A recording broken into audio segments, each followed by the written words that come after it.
All right. So I want to give you some information on how you lead your dark skinned women, how you lead your black women. And this is all about leadership, how you lead your dark skinned woman, how you lead black women in general, and how you lead women. So let's start with my solution for leading your dark skinned woman. All right. So, first thing you got to understand as a guy, when you come into a woman's world just to have sex, you're not truly leading. All right. When you come in and she's attractive, you need to do the first honorable thing.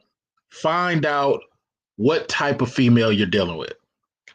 Now, once again, if you're into just, I want to smash, then this message is too mature for you.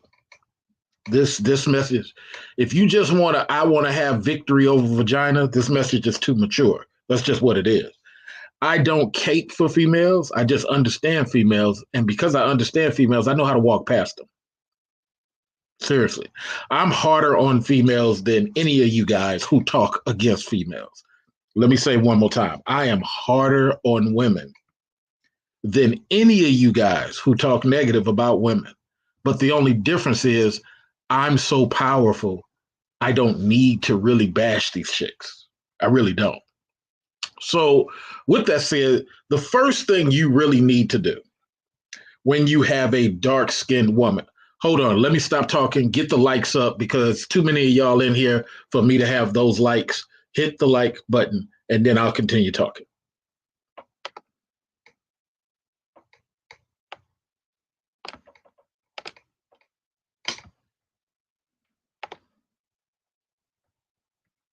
All right, so the first thing you got to understand is who you are and what you're trying to do. Okay, what you're trying to do as a dude. If you're just trying to smash, this is not going to make sense to you. I'm talking leadership on this particular video. All right. What I mean by leadership is you need to evaluate, do you even need a female here? Okay. You need to evaluate, do you need a woman here? And if so, what for? So a lot of times guys are like, there's no reason to get married. Well, that's not true. Business people, business guys know that there's a reason that marriage exists, and it's not for love. Get that out your head. Marriage has never been about love. That's why, if you believe marriage is about love, then you've been listening to women for way too long. Love comes after.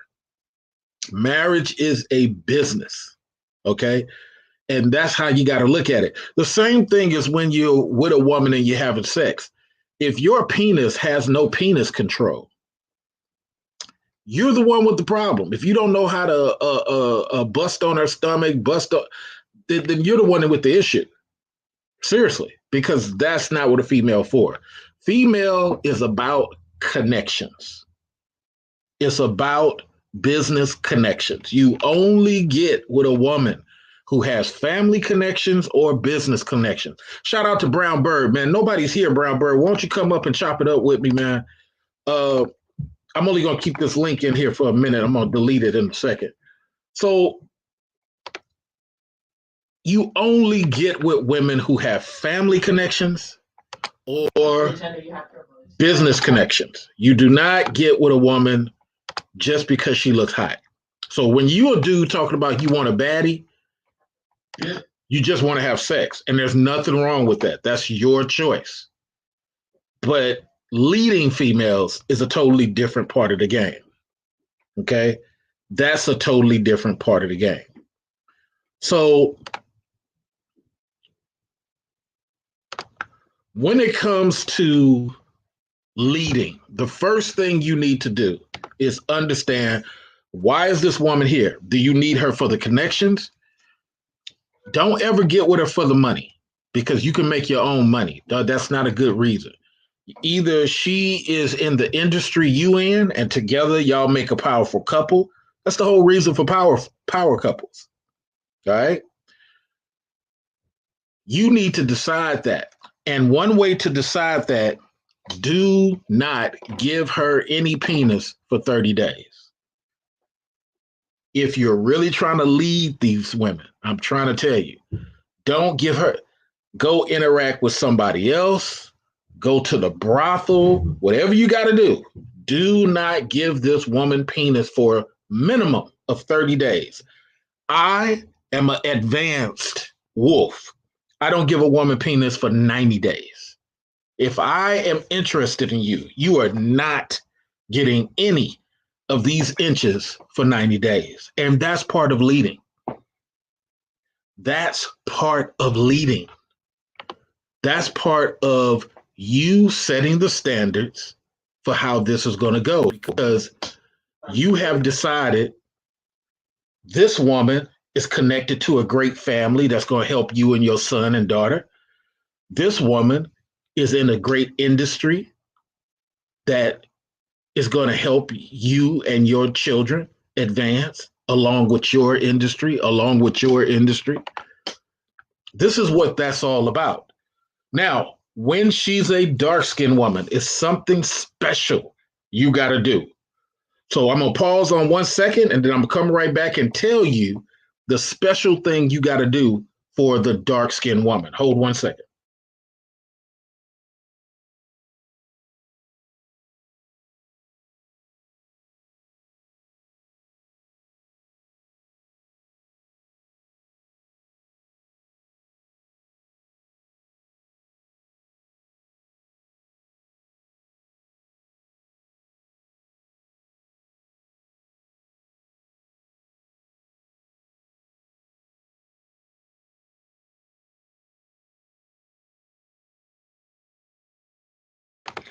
So for the dark-skinned woman, after you have decided what this woman is, and you use my technique on don't give her no penis for the first 30 days, one thing is going to happen with every woman. She's going to be thrown off, because today's woman is used to getting penis quick. Today's woman is used to hiding behind her vagina. As a wolf, when you withhold the penis, within 2 weeks, her behavior, whether good or bad, is going to tell on itself.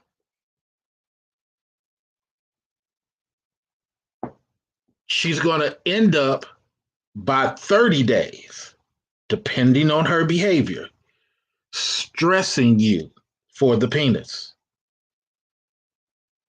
Happens all the time. Or she's going to be a good girl and just be enjoying your company. When we going to go out again? When we going to hang out? She want to talk to you. She want to get to know. See, there's one of the two. When you realize you have a good girl, you need to think about, how do I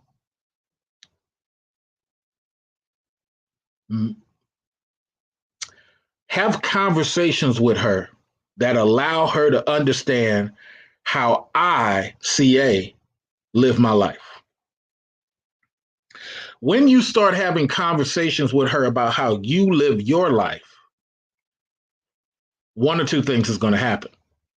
She's going to mold her situation to yours. That's the natural function of a woman. Or she's going to be combative. When she starts being combative, never call her again. That's part of leading, fellas. If you're really trying to get a real woman, some of these women you have to vet and remove, no matter how cute they are. Seriously, if you want some easy vagina, go to a brothel, go to an orgy, pay $200, go to an orgy, get it out your system. But when you're trying to lead women, it's totally different. Okay. So one of the reasons why I get so many possibilities for sexual female friends is because I'm really looking for a long term. And one really weird way the universe works is, when you're looking for something valid or you have something valid, all the sexual women come. Okay. I call it the not caring effect. When you stop caring so much about chicks, go to a brothel, go to an orgy, all of a sudden all of them come. But we're talking about leading today. We're talking about leading. Now, none of this is going to make sense to a woman because I cater this toward guys to where guys can understand. So now you found out you got a good girl. She ain't really tripping off the inches, right? Now you're talking to her, hey, this is what I do, this is where I like to go. She's trying to see where she fit in. Now, what I have had is many women get intimidated when you are an established man because they can't control you. What you got to understand is in leading women, 75%, this is why I really don't get mad at black women. Because 75% of black men and women been dealing with knuckleheads their whole life. They don't know how to interact with a guy that's an alpha. They don't know how to interact with a guy that got options. And it's not your fault to try to convince them. Walk past them. This ain't gonna work. Don't even call them. It's not about trying to clown them and say, well, you got weave in your hair. No, just walk past them because it pollutes your spirit. And now you can't get to who you really want. Brown Bird says, peace, chief, understood. Mr. Loco says, you marry from the neck up, not the neck down, but many men don't. I mean, you know what? I can make a bad chick. I can make a bad chick. I mean, man, it's not that difficult. You pay, I know a lot of guys don't like even breaking money, and that's part of the problem, but a girl with a great brain, you can get her body right almost any of the time. Don't eat no sugar, don't eat no bread.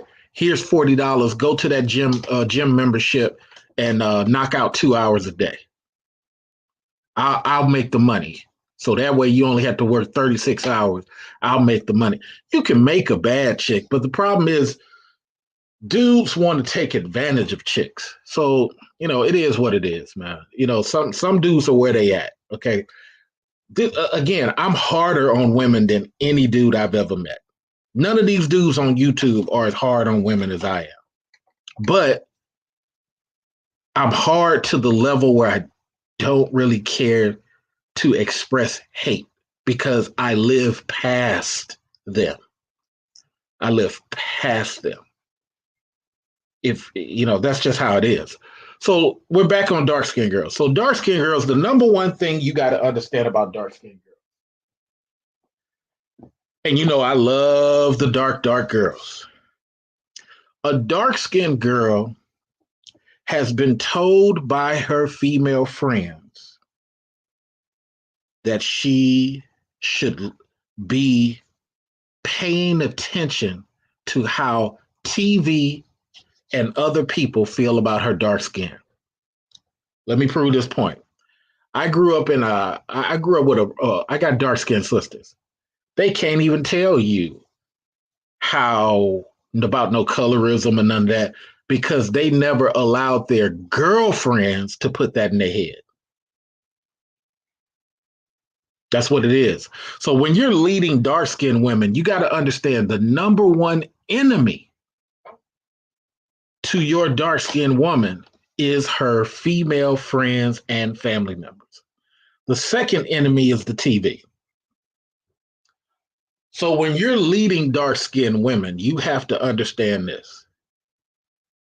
Your conversation has to constantly be in her ear about how you picked her because of her dark skin. That's what it is. That's the key to dark skinned women. I'm not gonna call this man Lil Wee Wee no more. I'm gonna call this man Manager Wee. From now on, that is Manager Wee. Give him a power name, Manager Wee. So let's say it's manager we, okay? Manager we has to understand the girlfriends are really not her friends. They constantly putting that stuff in her ear, and the TV is not her friend.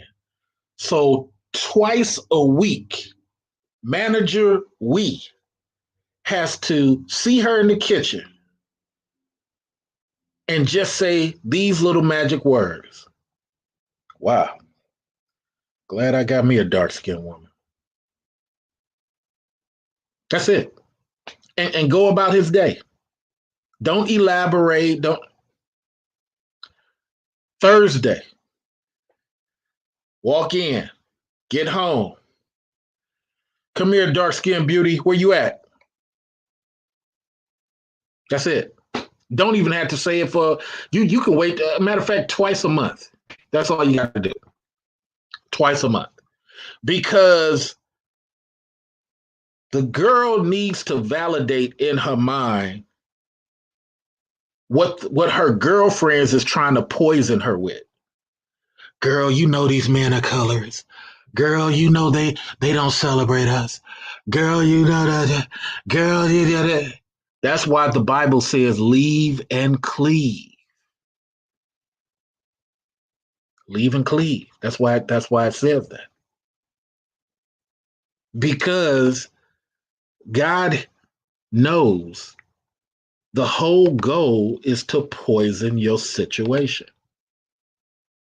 God knows that. So let's share the other thing about dark-skinned women. You as a leader, we're talking leadership. This is not for people who just want to have sex. You as a leader, you need to know what colors you like to see on your woman. Do not let your woman pick her outfits herself. You pick the things you want to fuck her in. This is too much alpha for the average listener. I know some people are going to get turned off, but this is the truth. Your woman wants to be lusted after by her man.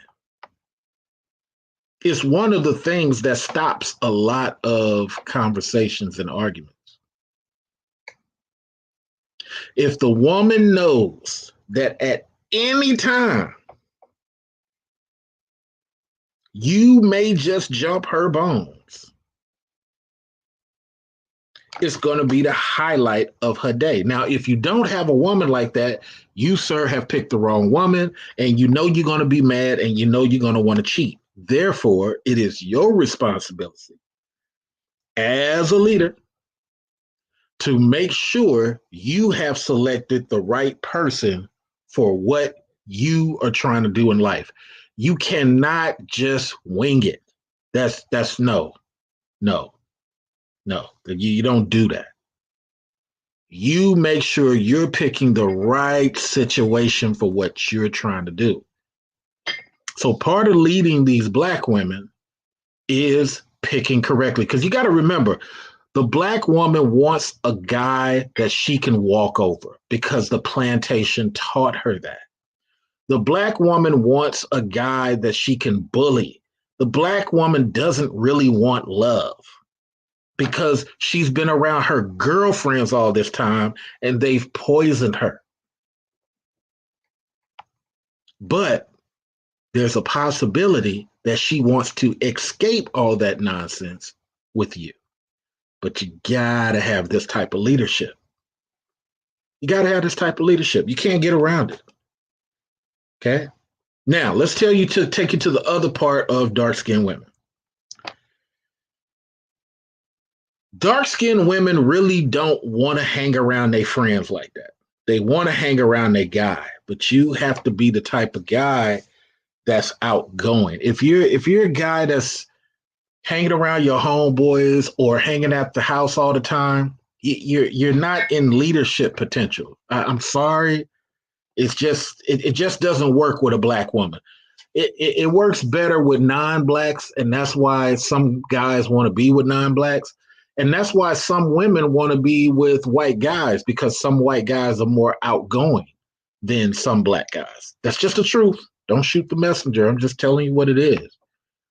Because you got to understand what the truth is. The truth is, in order for you to be the dude that she respects, so you're not like these YouTubers who are on their second divorce and, you know, third baby mama, it's a lot of terrible YouTubers out here. You got to listen to the dudes who are actually winning at this process. Don't have no kids, never been married. Okay. Came close to being married twice. But I vet women. And if the situation is not going effective, I'm not going to sit up here and be mad at this woman. I'm going to talk to her once. If that don't happen, I'm going to talk to her twice. But we're not going to get to a third time because I'm going to go ahead and leave, because evidently you're not listening to the leadership.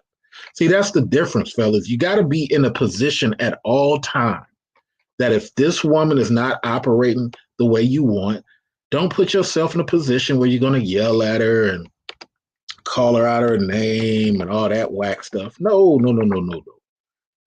Put yourself in a position where you're able to simply leave. You don't like what I have to say? You don't like my leadership? No problem. It's been a great 6 months. I'm out of here.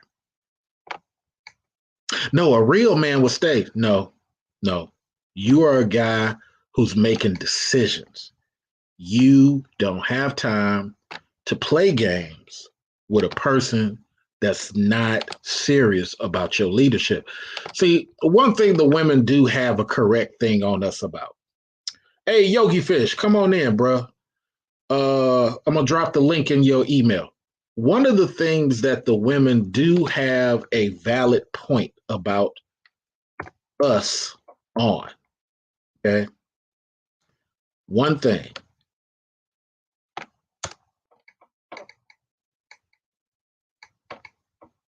We don't walk around, most of us, as guys who are definite about what they're doing.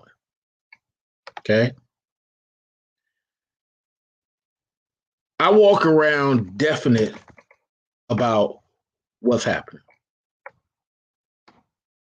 A lot of guys don't.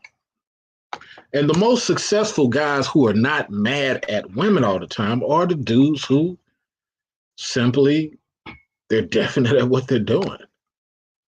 They're just not ticked off like that. They ain't walking around here pissed. They have already driven past that situation. Let's be real, because a lot of times I don't talk about this because black dudes act like they get their feelings hurt when you talk this warrior talk. But how can you really be mad if you've already driven past the woman? How do you have time to say, I ain't gonna date you if you've already driven past her? You don't even have time to vocalize your dislike for what they do because you've already driven past it. Well, it needs to be corrected. How do you have time to sit and correct it? You can correct it once, twice, 3 times. You can verbalize your thing. I do. We all verbalize it, but don't fall in love with it. Because it just goes nowhere. It just goes nowhere. It's taking up your time. And many a time they're just not worth taking up time like that. You got to understand, driving past them is the best solution. You want a voice. Now, you want a voice because you want to make sure they heard you. You want to make sure that they feel bad. You shouldn't even care. Think about it. Why do you care so much? It's not even relevant. The only reason men and women make these anti-videos is because they care. They want to see the other person hurt. Black men always talk about us. Black women always talk about us. Doesn't mean anything. Just doesn't. Doesn't mean anything. It's all a waste of time. But when you try to say that to people, here comes the anger. Yogi Fish, I sent you a link. So driving past a lot of these problems is your number one solution. Because at the end of the day, you want to have sex with this chick. That's why you sat up here and spoke with her. But if you can cure yourself of that and say, I'm only going to interact with women who benefit what I'm trying to do, you'll be less angry. Mr. Research, man, you be talking about you want a dark-skinned wife. I saw you yesterday with a big-breasted white girl. So what? But you contradicting yourself. No, that's my sexual friend. We have lots of sex. She likes my inches, but I'm still looking for a dark-skinned woman. I'm just not gonna sit around and have blue balls while I look for a dark-skinned woman. I'm gonna do like every other man on this planet. I'm gonna engage with people, and when I find my dark-skinned woman, I'll cut these big-chested white women off. Also, you missed the big-chested Asian girl. You forgot about her. You know, that's what you guys got to understand. When you got things going on, you don't have time to be mad at these women. You just don't. No. Let's be clear on something. Swirlers talk anti-black. Interracial daters do what they do, and you never even know they with somebody of the other race. Interracial daters are the most quiet people on the planet. You don't even know. I've worked with people who didn't even know their wife was black. I've worked with people with black women didn't even know their husband was white because they just living their life. Now, swirlers, they gotta let it be known. But I interact, my penis gives inches to all clean women. I don't discriminate. I let my penis practice. Skinny women, chubby women, athletic women, fit women. I even had sex with a female bodybuilder before. I don't discriminate. It's sex. But when it comes to keeping a woman, now you got to flip the switch as a man. Now you got to do something honorable. And number one thing for those people who was not here, matter of fact, ain't nobody hitting the like button. Let me be quiet. Hit the like button, and then I'll come back and speak.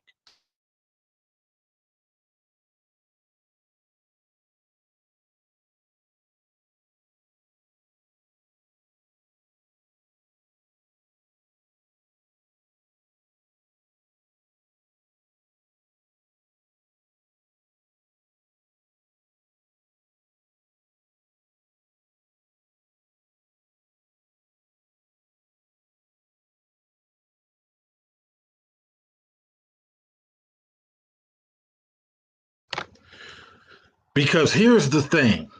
Let me recap a little bit what I said so far. If you want to hear everything, go to the front. The first thing you got to do when you're leading a black woman, you have to decide what you're doing and why she is there. Okay? If you're only interested in busting a nut, then you are not leading. You are just having fun. Be honest with yourself, and this video is not for you. Marriage is all about business. Mr. Yogi Fish will tell you that. All of our older brothers will tell you that. Marriage is about business. Does she have connections? Does she have family connection? Mr. Research, why is it taking you so long to get married since you like black women? Because I, sir, understand marriage is a business. Part two, I'm not getting a state marriage. I'm getting a great business understanding on paper. Because I'm getting together for the sake of connections and advancement. Now, if after 7, 10, 12, 20 years, we find love, great. If not, we have a great understanding. But you got to be the type of leader coming in with that. You can't be the type of dude just doing what she wants you to do.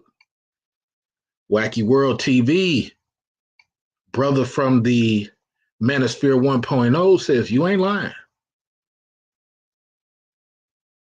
That's what it is, gentlemen. That's what it is. I don't hang around dudes that just hate women. Oh, shout out to Brown Bird. Thank you for hitting the like button. I don't hang around dudes that's pissed off at women all the time. I just don't. I just don't. Because I don't care about women to the point where I hate them because I'm too busy walking past. I got stuff that I'm doing. Have girls at work. Hey, CA, when we going to, sweetheart. We at work. What are you doing? I am a mental giant, at least in my dreams. But my point is, fellas, when you want to lead these women, you have to understand what you're doing. Now let's backtrack because we got, I'm gonna give him a different name. Yogi the Guru. Yogi the Guru is back on the scene. Mental guru, oh great man from the mountain of fish. How are you, sir? You're a funny dude, my brother. You're a very funny dude. I'm just a Negro on the planet. That's all. You what? That one. Negro from the planet Earth. That's what. Oh my God, man! Look, I tell you, man, you guys are funny. MC Worker, how are you, sir?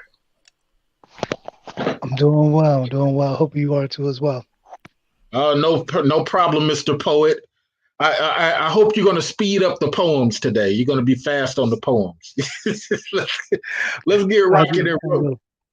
Let's get rocking and rolling. So what I said in the first part was simply this, gentlemen. This is about leading women. This is not about just having sex. So disagree with me. This is an open panel. Ain't no you go first, you next. Y'all just speak, but make sure you share the mic. I said, hey, look, this is for the dudes who understand marriage is a business. I'm with a woman for family connections or business connections. Love comes after. What say you? Well, I've been married a few times. And I would say, well, I'll say this way. I've been married 3 times, but I had the ceremony twice. You know, I've had the legal marriage twice, but I've been married 3 times. And the third marriage, which was really the second one, which was not paperwork, was perfect. It was beautiful because we connected. You know what I mean? We were together. We would do anything for each other. But we never got to the paperwork because we were in different countries. And she wasn't black. She was Moroccan. But I guess she's African, so I guess I'll put it from that point of view. But we had a connection that didn't come with any stress, didn't come with any insecurities or doubt or whatever. Okay, I got to push back because I got to say it as if the women were on the panel. Right. How did she benefit from that? She had someone that she could relate to emotionally and freely as a partner. You know, because a lot of times when people say marriage, they're not talking about the marriage part. They're talking about the things that come with marriage. You know what I mean? All of that other stuff that people talk about, finances and, you know, all the other issues that come with a unity between two people are not part of marriage. Marriage begins with, are you connected to that person? Are y'all together? Once y'all together, everything else is ups and downs, but you're going to still be together. You know, my mother and father were married, but they went through a lot of stuff, but they never were not married. They went through it together. They argued together, but they were married always. You know what I mean? So I understood marriage from that point of view of, because I used to wonder, why y'all together? They go, I love her, you know, but hey, she gets on my nerves. And she was the same way with him. Like, he's a good man, but, you know, I just wish he'd do this and that. But they never were not married. Well, let me do a little pushback because as like you, I've traveled a lot. I've been exposed in a lot of professional circles. The majority of people that I have been exposed to since I first started traveling in 89 had no connection. Right. So connection was not their primary thing. Right. Their primary thing was agenda. They had a narrative, they had an agenda. Whether it be an African trying to come over here and get citizenship. Right. No, I mean, we got to be for real. Oh, I know my nephew's father was in that situation to get right. I got offered $15,000 to marry a woman back when I needed money too. Hey, they said you can even have sex with her. I said, no, I don't want to be in that situation. You just got to stay married for 3 years. But see, so my point is, I don't look at it as the connection. I look at it as it's together for the sake of taxes, for the sake of business, for the sake of legacy ownership, because I've seen too many people do it. Right. Now, once you're in it, whether it's Yogi Fish way or my way, it's up to my way. Well, the one you suggested. Oh, okay. Yogi suggestion or my suggestion. Oh, okay. Luckily, I can present speeches well. Well, I'm just saying we got me would thinking on the fly. We would call that a civil union. What you're suggesting? Yeah, but you got to understand that you're talking guy talk, and you're correct.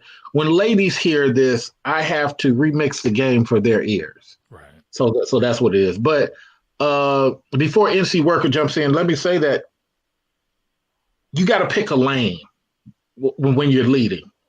If you use the suggestion Yogi Fish had, he picked his lane and it worked out for him. The other two, whatever. But I try to stress pick your lane. Go in with all eyes open and laying your cards on the table and letting this woman know where your particular destiny is, whether she with you or not. Now, everybody ain't going to go for that. I got 5 sisters, and I'm going to tell you, 3 of them would prefer for you to just say it rather than shuck and jive it. What say what? What your destiny is and where you're going, whether she come with you or not. Oh, you mean like what's your life plans and all that stuff? No, even more than life plans. Here's where I will be, period. It's more than life plans. Life plans is okay, like let's take the career out of it. Let's take the what you're gonna do in 2 years out of it. Hey, Susie, I plan to be in a happy situation. I plan to focus on my boy. If I have a daughter, I plan to focus on her. If I get married, it's really about us handling that first. That's something a woman can decide. Hey, look, here's where I fit in. Here's where I don't. I've seen people go wrong given the 5-year plan or what have you, because a lot of that has to do with being opportunistic toward the other person. I've seen great success when people just define. It's just like you and I go into business. I don't know how you do it, but what I learned is I'm going to sit down and talk with you about what you do outside of business, your hobbies, your interests. I need to know. And if you slip up and tell me that you sometimes go to Reno and gamble, you might not be the business partner for me. So that's what that is. You learn in China and Japan, they talk before they even start doing business. I need to know about you. And I think guys need to do that with women if you're going to lead them effectively.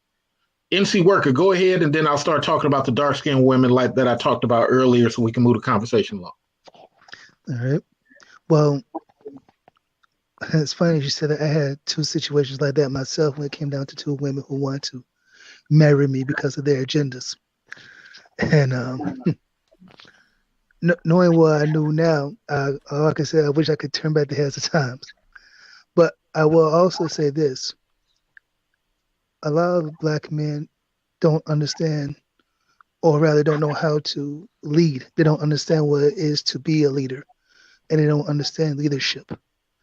So I'm guessing that a lot of times when it comes down to the subject of marriage, because we don't understand the dynamic of leadership, then that's why we have all these fillers, so to speak, as far as about the consumption of marriage, as far as the love aspect. Right. Well, let me go into the dark-skinned women thing. So here's what I say, and you guys know I prefer dark-skinned girls. A dark-skinned girl is constantly listening to her girlfriends and the TV about her color. She does not necessarily have anybody going out making her feel insecure when she gets on the bus, gets in her car. It's always secondary and tricary conversations that are getting in her ear. But one way to cure that as a leader, twice a month, acknowledge something beautiful about your woman's skin tone coming out of your mouth. Get her used to hearing it from you, and you'll never hear a colorism complaint ever again. What are your thoughts, gentlemen? I agree to that. As a matter of fact, I'll also go so far as to say that when complimenting her, let her know what it is that she has on, or what it is that is making her skin color glow. And also, too, maybe buy her an outfit, so that way you can be able to also tell her, hey, look, this outfit, I'm so glad I got this outfit for you because it makes your skin look flawless, things of that nature. Every girlfriend I've had, I've let her shop at the black and white store or Charlotte Russe. And if I want to really get skanky, I'll take her to Rainbow and let her get a little $5 skirt. But for the most part, it's the black and white store. That's just how it is. So what you're right, what you're saying is right, NC. When I've had dark skinned women, I get them Caribbean green, yellows, stuff that I like to see them in. One time I had a girlfriend, I should be able to get what I want. Never bought her another gift. Never. Because no, it don't go like that. A gift is something you give from the kindness of your heart, not no menu. We ain't doing no orders around here. Let me ask you a question about the dark complected woman. Is their mother dark complected? Doesn't matter. Well, it matters because if their mother's dark, then I have to wonder where they get this complex about dark women being dark themselves is a problem, because when you grow up, that's where you get reinforced who you are and how you value yourself, even though the world may say something different when you're older. But if those around you when you're being shaped aren't reinforcing we look like this and this is valuable, because a lot of dark people, when they have children, they reinforce you're too dark, here's what you need to do to lighten up. So you're correct in that experience, but then the other side of the experience is they don't hear nothing at all at the home, good or bad. No, but what I'm saying is that they're going to hear something. They may not hear it in direct words, but they're going to see it. If mama's putting on makeup saying, I need to, brighten this up, this is too dark, when she's putting on makeup, that goes in that little girl's mind that, oh, we're too dark. If that's the case, but majority of time, not so. I grew up in a household that had 2 light-skinned people and 3 dark-skinned people. Never heard a word. I mean, like, was your mother dark-skinned or is your mother dark? Yeah, very dark. Does she like her skin color, or does she have concerns? She doesn't say anything good or bad about it. Matter of fact, we had a conversation a month ago. She said, yeah, I was just never... See, my mother grew up in a place in the South where they didn't acknowledge it good or bad. Well, that's what I'm saying, though. Like, I'm from the Midwest. No one ever said that. I mean, it was like, we're black people. We come in different shades. Some have good hairs, whatever. We joked like that, but nothing was ever negative. It was just different. I mean, if you were dark, yeah, people joked, but it wasn't like there's something wrong with you as much as, you're the dark brother. I think that happens in some households, which I just acknowledged that's probably happening. But for other households, they don't even acknowledge it at all. It's your friends. I never had that. I mean, we have different colors of people in my Yeah. family, direct family, but it was never. If anything, it was noticed was we would tease the light complected one. Well. See, here's my thing is. Light complected. Here's my thing is. It's mostly coming from outside sources. Right. Girlfriends and TV. It's very rarely coming from people close to them. Well, that's why I said about family. Like, if it's not negative from family, and it's outside, then where's the positive reinforcement from family? If she is she consoling her family about her complex about being dark? If she has family that is dark too. So what happens with a lot of women? They internalize way more than guys do. Guys internalize too. I have internalized before in the past, but they do it way more than guys do. And they're less likely, they'll do it when they're 12 and under. Above that, when the bullying really starts, they don't come in every week. Here's what Sheila did to me. Here's what Kassan said about me. They just internalize. You don't even know what's going on until way later when she got the knife to Kassan's throat. So the way to combat that, like even my ex-fiance, her number one enemy was her mom, the person she loved more than her dad. Her mom always was saying negative stuff about her. I didn't find out later until after we wasn't together no more. But about her just as person or about her skin color? As a person, as a whole. Oh, okay. But imagine that. You see what I'm saying? Who did she have to talk to? She could have talked to her dad, but she didn't. She internalized it. Well, that's why I say a lot of things that shape you as a person come from as a kid. So if you grow up with insecurities of your skin and it wasn't reinforced that you're okay or whatever to a kid, or they didn't say nothing, then you're sort of on your own to develop a sense about yourself in that area. Now, let's talk about that for a minute. You said you start to develop your own. Yeah. How do you do that? How do you do that? You start. I mean, that's what I'm saying. You start when you go out to the world by comparing yourself to other people and seeing what the results are of those other people compared to you. You know, like I have love. If she went out, I have love for you. I have love for you, Yogi Fish. That might be your warrior-like example, but I haven't explained it yet. Go ahead. I'm saying if she goes out into the world and men like her when she's walking out into the world and she can get a date easy, her skin color ain't gonna ever come up in her mind as a problem if she's receiving positive reinforcement. If she's not able to date or date who she wants, she's gonna look for some flaw, and her skin color might be the issue. She says, this is my problem. You know what I mean? So that kind of development is how you start developing how you feel about yourself, is the response you're getting back from how you're being perceived. And my suggestion to you for the third time, my king, you cannot do that if your girlfriends are constantly in your ear having you see NC Worker feel some way about you, and NC Worker never said nothing. Who's MC Worker? The guy on the panel with you. So I'm saying that. NC. Oh, okay. Yeah, I'm saying that women from the time of high school, junior high, right, have such an influence on the darker woman's ear than any of the positive things that you're mentioning.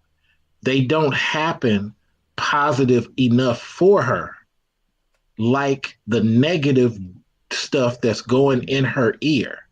Watch out what Yogi Fish might say today. You know, he don't like this. Oh man, Yogi Fish was talking to this girl. He said hi to her. You know, he would never say hi to you. She's getting that constantly. Well, see, that's why I keep referencing you're outside. Why is she with people like that? Why would you say that she's with those kinds of people? Because girls want to belong, and girls are different from guys. Guys will go away from the pack and be loners. You and I know that. Girls will not do that. Girls will suffer. And just to go I'm ahead. sorry. I was just going to say that they think in groups, so they think in the collective. That's why when it comes down to the whole shaming culture or the shaming tactics, it's typically done by women because they're going off the perception of what other women may think or view them as opposed to a man who goes off his own.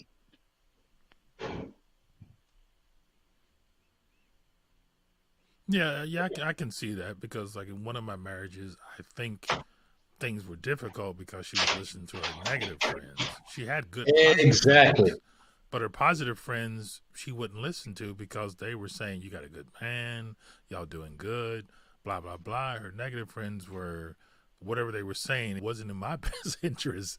You know what I mean? I didn't look like Billy D. I didn't take her. And that's why I'm saying to you, for her, the negative is more important in her world.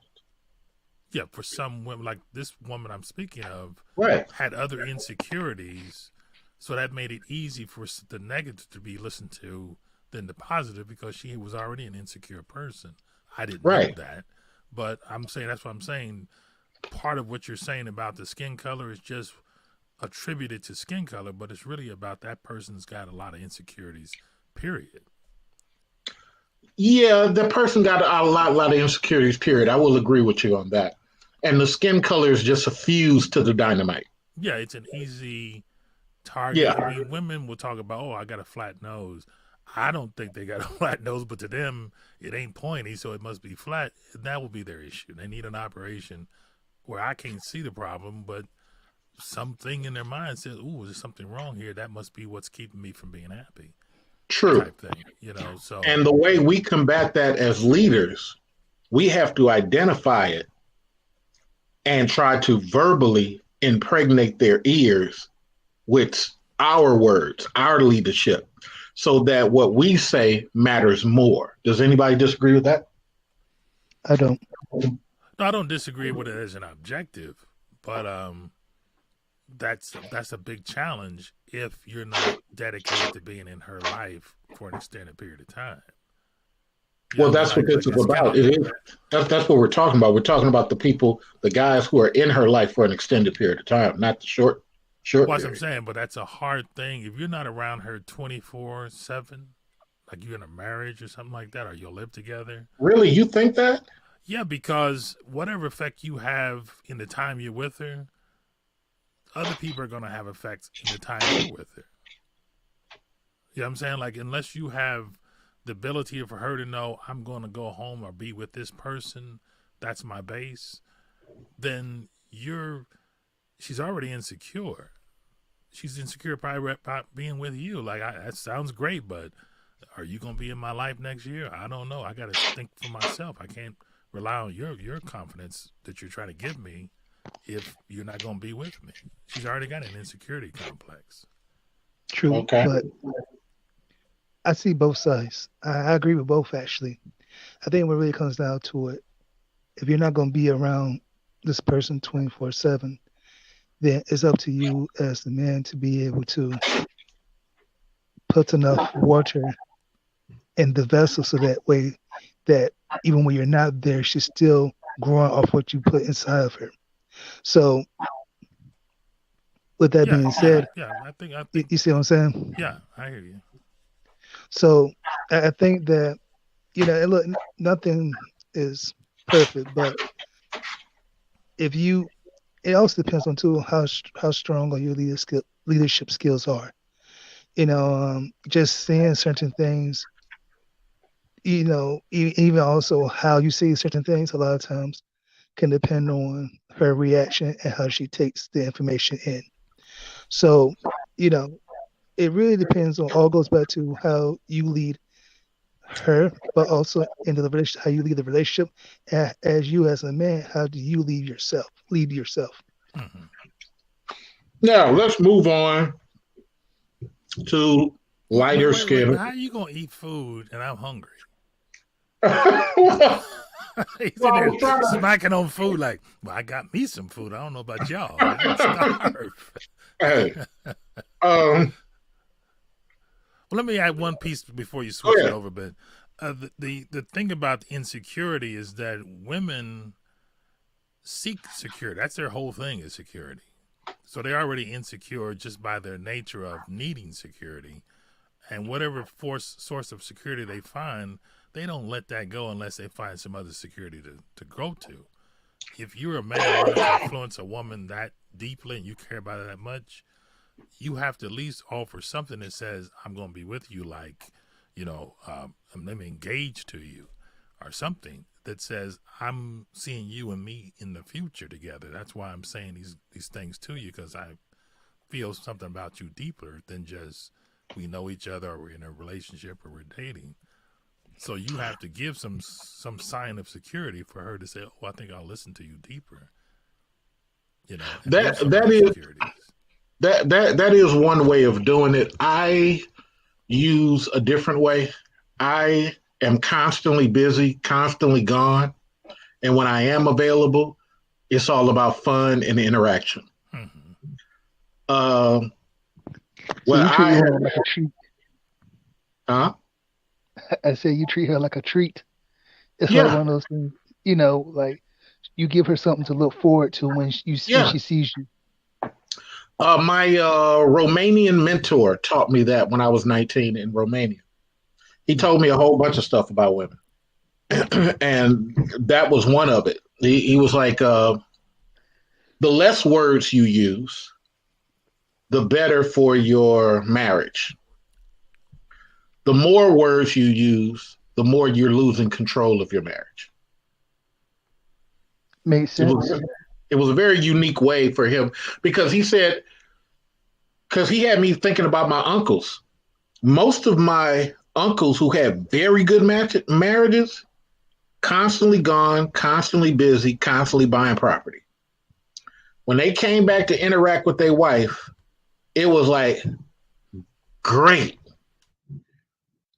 you got time. And then it wasn't just sitting watching TV. It was like, let's go dancing or let's go do this. Or it was, or he came and bought her a piece of jewelry, or it was always something. You know what I'm saying? So it was. That's the way you explain that marriage. That is real marriage. You're not always sitting next to each other. Back in the old days, men went off to do stuff and work the farm or something that took up most of their day. And it was exhausting or whatever. It was away from the wife and from the house. So coming home at the end of the day was coming home. It wasn't like they were in the house all day long with their wife all the time. So our modern interpretation of marriage comes with a lot of time of togetherness that in the past they wasn't around their wife 24/7 like we could potentially be around the person you're married to in a lot more time. You got a car, you can drive back and forth, you talk on the phone and stuff. Even in my father's time, they didn't have no phone to talk to her in the course of a day. Right. Now people got a cell phone, they can look at each other, so you really are interacting too much. Very much so, which goes to my next point. So after dark-skinned women, my next point is you are married because you're putting both of your finances and credit scores together to get more legacy, not to take more trips. To get more legacy, not to take more trips. If you let your woman manipulate you into this take a trip and all that, that isn't what y'all together for. You guys should be together to where your first 4 years, I'll even give it 5. You should have a second house. You should have somewhere you guys have bought to where each of you can leave the house if necessary. There's no, they got houses, they got little small houses for $30,000 to this day. They just off the beaten path. Why do you think people have why do you have white people have cabins? Shout out to BMT. What's up, man? Everybody say what's up to BMT. Yeah, so in the first 5 years, you making $40,000 a year. She making $40,000 a year. That's $80,000.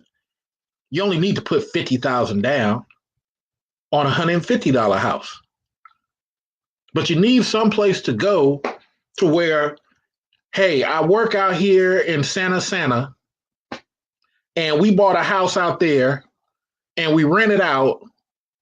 And when I don't want to make the trip back or it's too much traffic, I just stop out the house and wait. If you're not doing that, why y'all together? Anybody? Panel? Well, but see, you're mixing two worlds of what we call marriage. Because rich people got arranged marriages, which involve wealth, property, and all that stuff to establish themselves and to make heirs. Wait a minute, sir. Poor people have it too. I'm going to explain the other side. I'm going to explain the other Okay. side. So the wealthy got married and picked a woman based on creating his legacy. Maybe she was related to some other rich people, so he brought these riches together. Poor people got married out of emotional. They were physically in contact with each other. They would have nothing together, but they were together. They'd make children, but establishing all the things you said about property and all that, that was extra if that was possible, but that wasn't the primary because their whole thing was just, we have little, but we'll have little together. We'll have a little farm, a few chickens or something. That was the being together was their thing.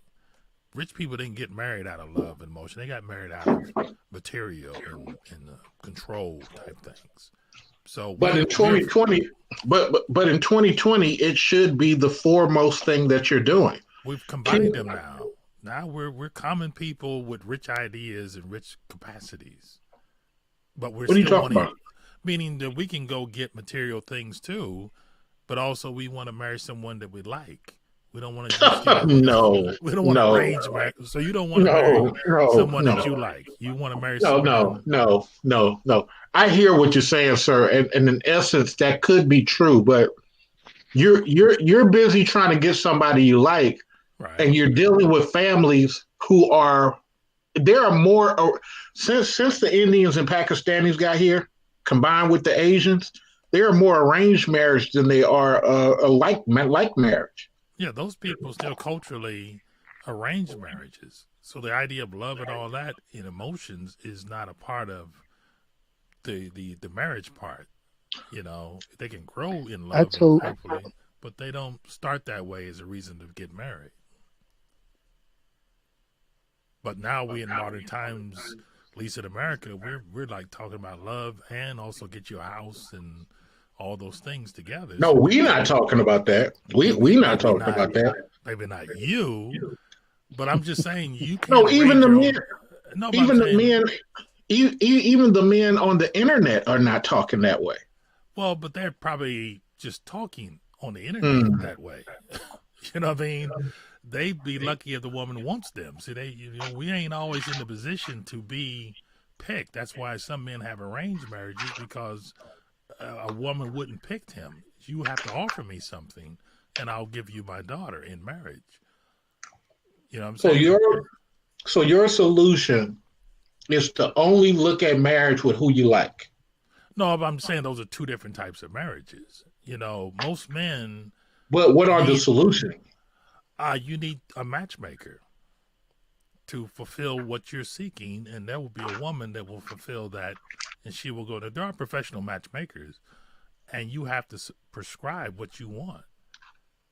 Interesting. You know what I mean? You can't hope that you run into that because now you're back to likability. Even if you don't call it likability, the circumstance is what you're seeking to like.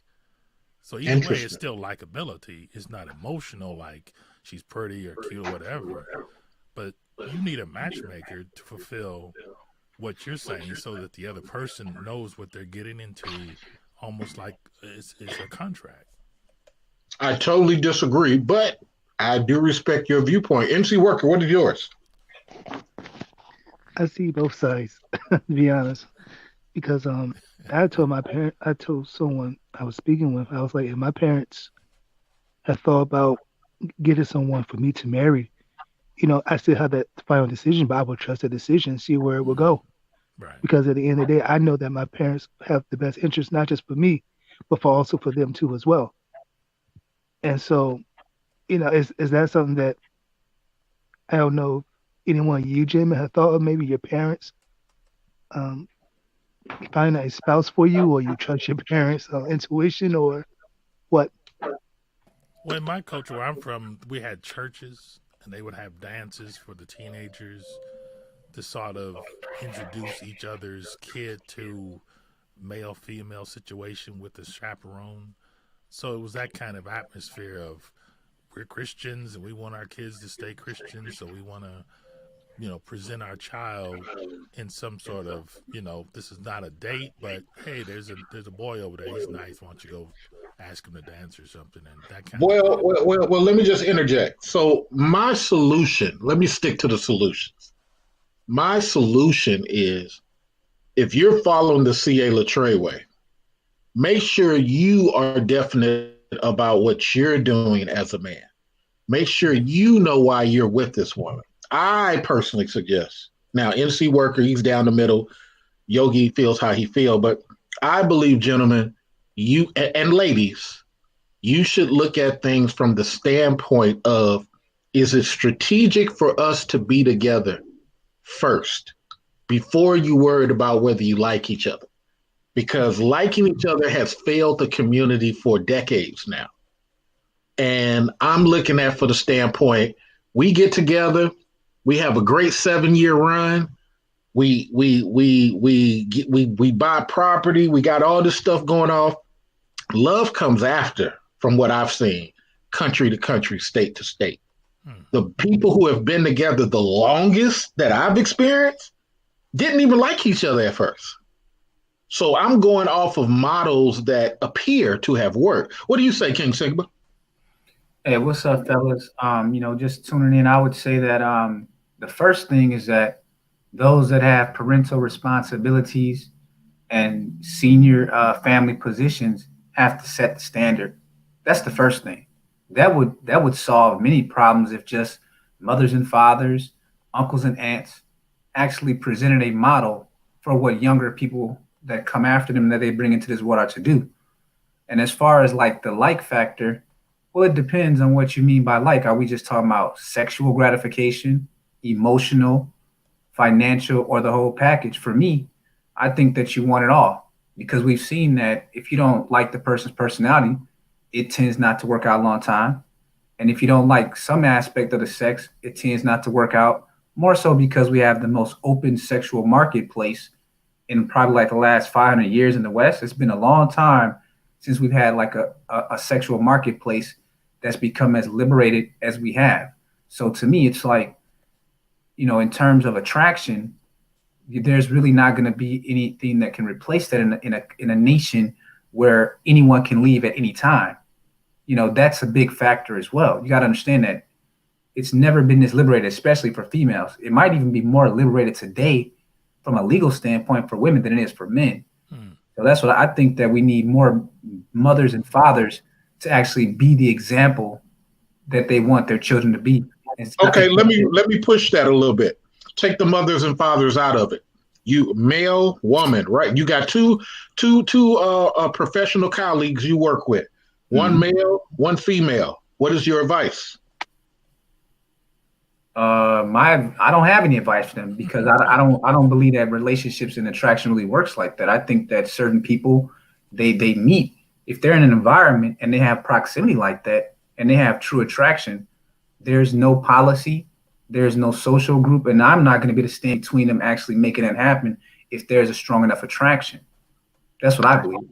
Okay, let's move on to the next topic that I have on how to lead Black women. Light-skinned women. What was that again? The next topic that I have on my how to lead Black women. Oh, lead. Okay. Yeah, LEAD. Oh. Lead. So yeah, that's the whole topic you're on. You're on the panel for that. so light-skinned women. Now we moved to light skin. No. I said dark skin, and then I said women. Yeah. So light-skinned women. Light-skinned women, I have found, state to state, tend to be more pro-Black than Black women. It's a very odd thing to see, especially in Louisiana. They are very Indiana too, actually. They are very pro. I mean, more so. Yeah, I'm laughing too because I'm like, I never thought of it like that. Actually, it's a weird thing to experience, but you got to see from my standpoint. I've lived in several different states, so it's like I lived in Seattle, Portland, Atlanta, New York. What was that other spot? And here in Cali. And boy, I tell you, it's a different experience to see women who are darn near white just really on that about that black life. It's a weird thing to see. So are you saying black the culture life or the black like the darkness life? Like the black skin? I can't separate the two, to be honest. I can't separate the two because from what I've seen, interacted with, and overheard, they look at blackness as it's kind of like light-skinned brothers. Light-skinned brothers are very pro-black too. You know, when I'm talking about percentage, I mean more so sometimes. But with that said, leading light-skinned black women, it's really almost like white women, but not quite. Leading black light-skinned women, majority of them just want to be able to say to their girlfriend, not my guy. Not my guy, what? Whatever the case may be, whatever the girlfriend says about dudes. I'm special to separate from what your struggle is. Yeah. Whatever the girls are saying about dudes, majority of these light-skinned women just want to proudly stick out their chest and say, I'm straight. It's not like the darker skinned girl who's more susceptible to her girlfriend's critiques or her girlfriend's, watch out, here come King Sigma. You know, he was standing next to an Asian girl last week. Watch out for NC Worker. You know, the dark skinned girl, she's more susceptible. Even when you look on YouTube, who's getting riled up the most? The dark skins and the browns. It's not really the light skins. Light skins ain't really part of this conversation. They over there making femininity part 17 videos. You know, they ain't really tripping. But it's something about when you're leading the light skinned girl, you have to understand her number one thing is to brag. Even if you got somebody off the meat rack like Michi X, most of us would not date Michi X. But at the end of the day, Michi X just want to be able to say, I got one. And he ain't like, that's been my experience. Panel is open mic, free for all. Tell me what you think. Well, I mean, wow. Because I have a light-complected sister. I have a cousin who looks like a white woman, which she's biracial. And they're very... My sister's not really pro-black. She is black, but she's more, you know, just flighty. But my cousin, she's like... You would think she was a revolutionary the way she dates thuggish type dudes, real dark. Has a ding ding accent. Ding ding, one for Mr. Research. That's what I'm saying though. She likes what she likes, but I don't think she was consciously like, I gotta prove my blackness or something. I'm not saying she's conscious of it. I'm just saying this is the behavior model. I know, but I'm just saying my sister, who's very light, took herself as being special. So she never dated nobody white. She always dated black people, but she still felt like me being light was the prize. So she was very conscious of, I'm lighter than these other girls, so they're gonna want me just because of how I look. You know, where my cousin, who was lighter than my sister, never liked being light for her lightness. She was like, hey, you know, I'm down with the cause too, but don't be coming at me with this, you know, you're a nice looking red bones. She hated that stuff. So I've seen both ways that the light complected black woman goes, but anybody else never lived that reality myself. Yeah, I've dealt with some biracial women. I've dealt with some red bones, and they've all been pretty cool because I think that with me, I attract a lot of middle class type women. And so a lot of the women that I've attracted, Are you about to pat yourself on the back right about now? Huh? I mean, I don't know what to make of it, bro. You know, I'm from the bottom of the barrel, man. You know, I come from a working class family, and it never really made sense to me until after I became an adult, I realized that it's probably just like the kind of vibe that I give off, that those women have always been attracted to me. Hold on. I gotta crack another joke. Yeah. For the chat room, let's play the drinking game. How many times King Sigma says the word I? Go ahead, sir. Yeah. So, as far as like with the red bones and the biracials, most of them that I've met, because I'm in the Midwest, they've been more of a blank slate. Like they haven't had like a strong, pro-black leaning, or they've mostly been neutral. And so, like, if I introduce them to something, then they're very receptive to like hearing that, because I've always, no matter what the ethnic or racial identity of the woman I've dealt with is, I've always, introduced them to the kind of writings and authors that I like. Because one of my favorite people of all time is, Frederick Douglass. I personally just believe he's the greatest American ever. So I introduce a lot of women to that, and they're very receptive. But I haven't really dealt with the kind. It's almost like you're describing like the traditional tragic mulatto type female. Mm-hmm. I haven't really run into that type of female in my real life, but I do know that they're really prevalent in the southern part of the country. But up here, I haven't really run into the tragic mulatto to that extent, just because of the way that the culture is in the Midwest versus like the South. But it seems like you're describing that tragic mulatto type of female who overcompensates for her confusion, because she's trying to bridge the gap between that white and that black experience. So that woman kind of fits in that kind of category. You know what? I really gotta, when COVID is over, I really gotta complete my trip. I gotta hit solo TV in Minnesota. I gotta come out there to Wisconsin, Kentucky. I just gotta experience, because I want to go do like maybe a week or two in Wisconsin and Kentucky. Man, have you been in the Midwest? You're the opposite. I'm actually, as soon as COVID restrictions are lifted, I'm coming out west. I got like 5 cities out west that I'm gonna hit for, during a 3-month period. I'm like the exact opposite of you two. Where are you at now in the Midwest?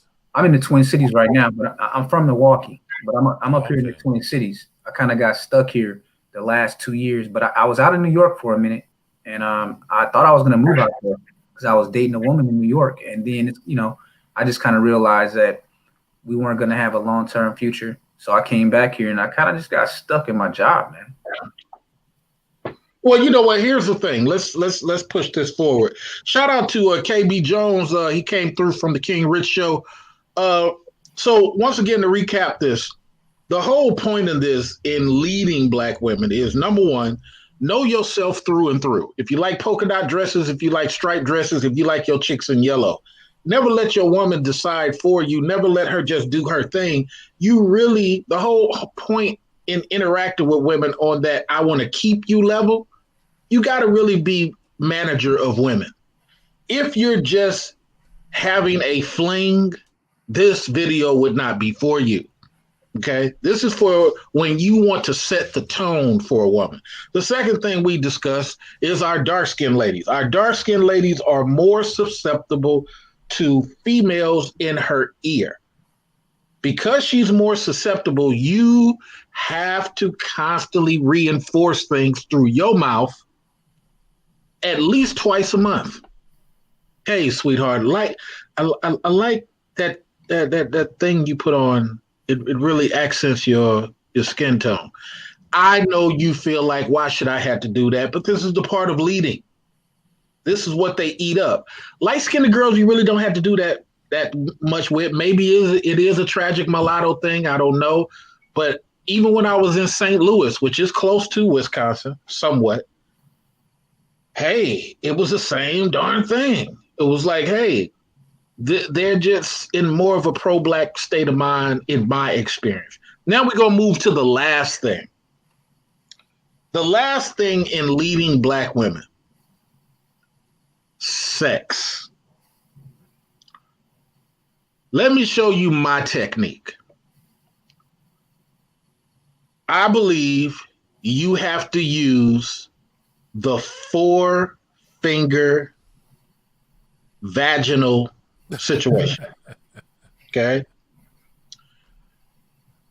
The four-finger vaginal situation. Here's why. Here's why.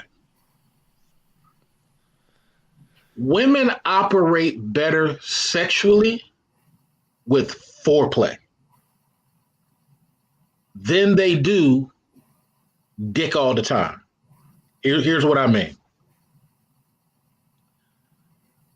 Most women that I've dated, I get them used to my touch.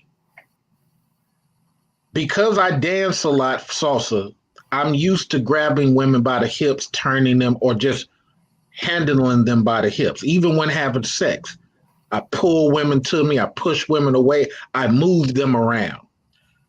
The one French woman that I used to deal with, older French woman, that was one of the things she loved so much. You know how to handle me. Women, for the most part, like that. So here's my technique. Because I'm constantly touching on the hip, when it's my woman, I touch on the hip and I put the two fingers to tap her camel every time, to the point of it being a religion. Now, not to where it embarrasses her, and not for no long period of time, but she gets used to my touch going from hip to where the vagina quivers because it knows it's about to get touched. Do it every time. What happens is when we actually have sex, now this vagina is so trained, not by the dick, but by my mentality of I'm constantly doing foreplay on this mentally. Before I go into the last part, what do you gentlemen think? Oh yeah, I think that's something that a lot of men watching too much porn have started to overlook with women, man. You know, biologically, you know, women definitely have a need to be more warmed up than a man does. And the better that you get at foreplay and what I call pre-play, and what I mean by pre-play, I mean like even just like when you look at women's behavior in the kind of novels they read and things, they like to read like a lot of romantic novels. So that's where like the dirty talk comes in.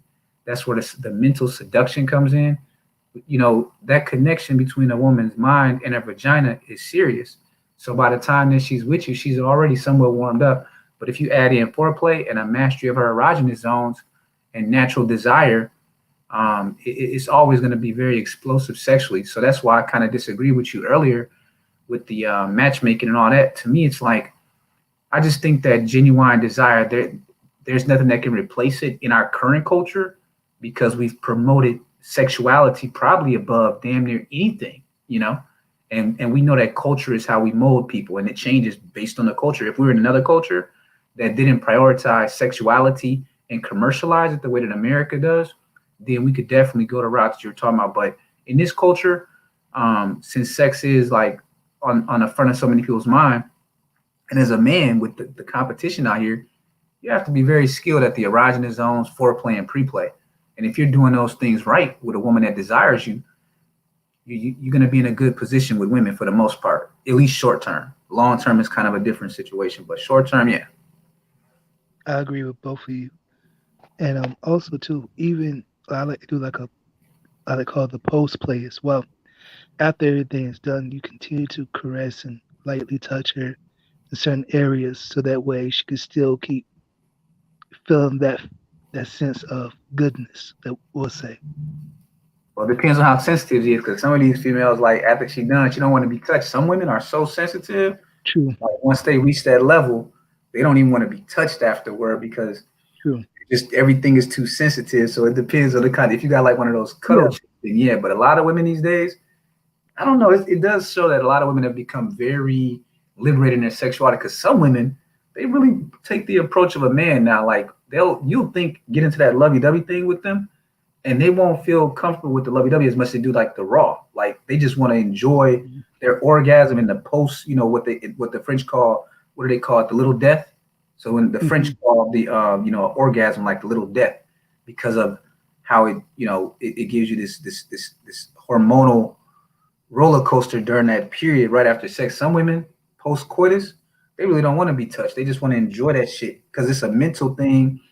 And, if you get too cuddly with them, that kind of throws them off. It's kind of messed up, but I'm telling you, like a lot of women today, especially younger females under 30 age, man, these women got like a very masculine approach to sex now, bro. Like you'll think that, you was banging her, it was all good, but then she'll really look at you like, thanks for the good sex, and you might not hear from her until the next time she wants to bang you. Shit is just, it's crazy. Well, everything is starting to be how Europe is, and Yogi probably knows this. Europe is one of those places where a lot of guys would look at it as a masculine type of thing because nobody really values sex the way Americans do. Mm-hmm. So it's nothing for a chick to just grab your balls and pull on your dick. I mean, it's just a normal thing in certain areas. Yeah. That's another reason why I'm kind of desensitized to a lot of stuff, because when I was 19, I'm sitting up there with my inches and they're like, they want to experience something new. They had never seen a black guy. So I'm up here piping a lot of stuff. I mean, I even had, it was so funny in Belgium, I even had guys wanting me to screw their girls. Oh, but shit, you don't got to go to Belgium. You come up here, man, it's the same thing here in America. But when you talk about like how there's becoming like a synthesis between the United States and that culture in Europe, it's without a doubt true. Because I predict in 5 years, you won't even be able to know the difference between like the United States sexual marketplace, Amsterdam, and Canada. It'll be all the same thing. All the same shit. Yeah. Anybody else? Well, I'm sorry we got too raunchy for you. No. I'm older than you. Trust me. I've seen babies come out of a uterus, so trust me. I've seen. Okay, me too. It's not a big deal, but the thing King Sigma said about long term versus short term is sex is short term. Intercourse and all that is long term, because sex is fresh and new, and it's a feeling, and it's a lot of things that have nothing to do with the other person. Is more or less how you feel it. You know what I mean? If she makes you feel some sort of way, you're having good sex. But, and vice versa. If you make her feel good, then she's having good sex. But when it's long term, it's deeper than that, because you never really orgasm when you're in a deep relationship. You never really have an orgasm. You have a series of moments that grow your relationship, and those things involving sex are part of it, but there's no end to it. Short term, you're like, I had sex last night. When you're in a long-term relationship, you don't really think of, I had sex. You're like, I'm having a relationship that involves sex, and it's all continuous. So the attitude and the objective is different. You're not trying to make her come. You're trying to make her stay feminine, stay feeling type thing. So it's not a one-shot deal. There's no, I did my thing last night type thing. It's I'm doing my thing, forever with this person, and we're compatible in that, and sometimes you don't have sex for a couple of days, but you're still having an intercourse with that person. You know what I mean? So there's no start and finish to it. So that's a very good answer. MC Worker, Yogi Fish is in the running for the artistic answer, so he might be beating you. No, that's how it is. I mean, I don't know if you've ever lived with somebody. Have you ever lived with somebody? Yeah. No. I understand. I've lived with somebody twice, so I know how it is. I just think the marketplace out here, man, it's. I think that there's a lot of dissatisfaction on both sides with men and women. Even though I say that I think America will become like Amsterdam, I think that by the end of this decade, I think things are actually going to be in total reverse. We're going to see like retrograde to like women begging for like chauvinism and chivalry, and men, I mean, literally getting on their knees begging for femininity. And I just got a feeling about that, because when you look at like the history of sex, none of this shit that we're doing is new. Like, in fact, where America is right now, there's been past societies where it was even worse than this. It got to the point where like pedophilia was legal. There was no laws against any type of sex. And then that's when societies, had to revert to like restrictions and religiosity and things like that. And I have a feeling that by the end of this decade, men and women are going to be so like exhausted with how bad it gets in the sexual marketplace that they'll both be begging for like some kind of truce. I got a real good feeling about that. And send your emails, send your negative emails to King Sigma. No, they're gonna send good ones to King Sigma. Bringing us down again. No. Much respect to you, young man, that you understand it at such an early age. I mean, once you've had enough sex, like you know, I could tell that online a lot of these guys they don't got no women, they don't have no sex with no. Ain't that true? They sound like they're just watching porno. Yeah, they want a porno. Moment. I don't even think that they're watching like legitimate porno. I think that they're listening to men talk about their sexual experience. That's their porno. That's the worst. Like, it's one thing if you just go upload porno, but I think a lot of the men that are in these spaces that talk the most about women, that's all they're doing. So that becomes the porn for a lot of men listening to them, is listening to another man tell you his sexual experience. Right. And once you had like a lot of sex, like I'm serious, like a man that you've had a lot of sex, you reach it. There's a diminishing returns on everything, right? Like there's a law of diminishing returns on everything. So for one man, it might be 30 different sex partners. Another man, it might be 100. But it's going to reach a point where you're not going to get the excitement out of just, you know, a trivial experience. You're going to want something deeper. So collectively as a culture, as the, you know, that 80-20 rule gets worse and worse, and it gets toward 90-10, where like only 10% of men are having sex with 90% of the women, and those dudes are going to get exhausted because they got all the women. You know what I'm saying? But right. But see, that's what I went through. Let me read this one thing. Mr. News says, CA, were you in the military? No, I was actually in music. I used to put up concert stage. But if you want to travel the world without having to join the military, simply go become a hotel manager. Hotel managers are needed around the world speaking English. Interesting. So you can, if you master your hotel management skills here, within 6-8 months, I've already sent 2 dudes overseas trying to see how that's going to pan out. And all you got to do is be a hotel manager, man. And you can go get several hostels or hotels overseas because everybody wants a person that speaks English. So that's how you can do it. Go ahead, Yogi. No, I was going to say I was in the military, and that's how I got a lot of my sensitivities to sexuality, because I saw guys who were older who were so spent out that every time they went somewhere, they're like, oh, I had that, I had this, and they would tell me all their little stories.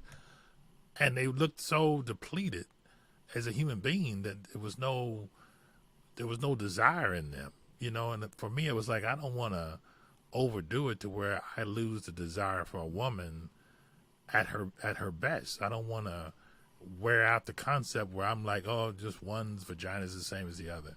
I didn't want to become like that, so I took it real sensitive. I didn't want to lose my sensitivity because the men became very aggressive towards everybody when they lost the desire for a woman like that. So that was really my reason for maintaining a sense of likability and emotion, because I didn't want to become just some older, gruffy, tough dude that has no outlet other than aggression. That's what happens to those dudes. They don't feel that sense of I'm trying to impress a woman. They like, well, I'll just become muscle man and be tough guy all the time. You know. Let me switch everything up to this final thing because we're about to get out of here. Gentlemen, I'm making a sports prediction. I'm making a sports prediction. I want to hear what my panel thinks. I think the Washington Bullets are going to take the East. Bullets? The same team as the Bullets? Yep. You mean the Washington Wizards? Oh, I'm sorry. They are the Wizards. You went back to Willis Reed. I'm like, really? Yeah, I really did. Hey, because I haven't paid attention to watch. Look, that's how long I have not been paying attention to that team. The Bullets, I'm like, that's Wes Unseld. Yeah, the Wizards. The Washington Wizards, I believe, will take the East. I think it'll be the 76ers because it's going to be – I think it'll be the Sixers because I think they're going to trade for James Harden. On a trade. Okay. Yeah, because that's going to happen most likely this week or next week. That they're going to end up trading for James Harden, and I think that combination of Joel Embiid with the pick and roll, and just that could be very deadly with Doc Rivers. But otherwise, I'm going with the Milwaukee Bucks. But if that trade happens, it's going to be the Sixers. Watch. I think the Bucks will never be nothing. The Bucks will never be. The Bucks have a history of always having a star and never put nobody around them. Well, they back in the day. New York Knicks. Big O. When they had the Big O and they had Al Alcindor, Kareem Abdul-Jabbar, they would put in work. But lately, they've only really had good teams the last, I would say, 5 years from Milwaukee, man. Yeah. Well, the reason I say the Wizards is because Westbrook has found him a person he can play with. Westbrook has finally found him a person, huh? No, that's true. I like that he's got. Yeah, he finally found him. Mr. Beal is just as fast as Westbrook. Mm-hmm. Mr. Beal does not need Westbrook to go to the hole or make a stand-up jump shot.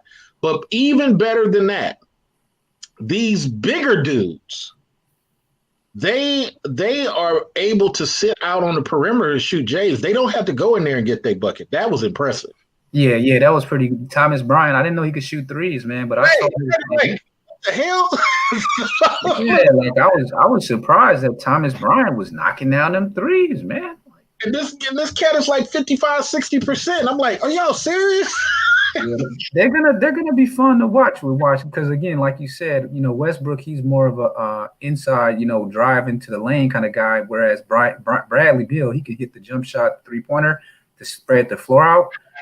That's going to be a fun team to watch, though, because, he has that familiarity with Scotty Brooks, his old coach in OKC. So the Wizards will be fun to watch, but I think that if you get James Harden with Doc Rivers. Sir. Oh, James Harden. I thought you was about to say LeBron. I'm sorry. Go ahead. Go ahead. Oh, no, I'm not even a LeBron fan like that. But when you look at the 76ers, think about the team they got right now. The missing link is someone that can handle the ball and shoot because – in today's game, if you got a point guard that can't shoot like Ben Simmons, he's a great player, don't get me wrong, but he can't shoot. So that allows them to clog up the lane. They can double up on people and leave them open. But with James Harden, man, that him and Embiid, because Embiid can play inside and out. And then they got Seth Curry and Danny Green too. Oh, man, that would be a hell of a squad for 2 years. I don't give Ben Simmons great player category. Ben Simmons is a player that sportscasters like. And that's the only thing that keeps him afloat. People on the streets don't talk Ben Simmons. That's somebody sportscasters like. I mean, homeboy does less than John Stockton used to do. So I think they like him because he's like in their eyes, he's like a young Magic Johnson. So I could see the appeal on that level, but I would trade him for Harden because again, in today's NBA, you got like a 2 or 3 year window. Harden's like 30, 31. I would trade for Harden and get those good 3 years out of Harden and possibly a championship with Embiid, and I would just call it a day. So let me explain something to some in the chat room. Somebody said, what's WOHF? WOHF is something I created a way for males to live better. It is a system of rules that you should live by as a man. WOHF rule number 1. Control your need to reply. When you get in trouble, when the officer's messing with you, when the boss is saying something slick mouth to you, rule number 1, control your need to reply.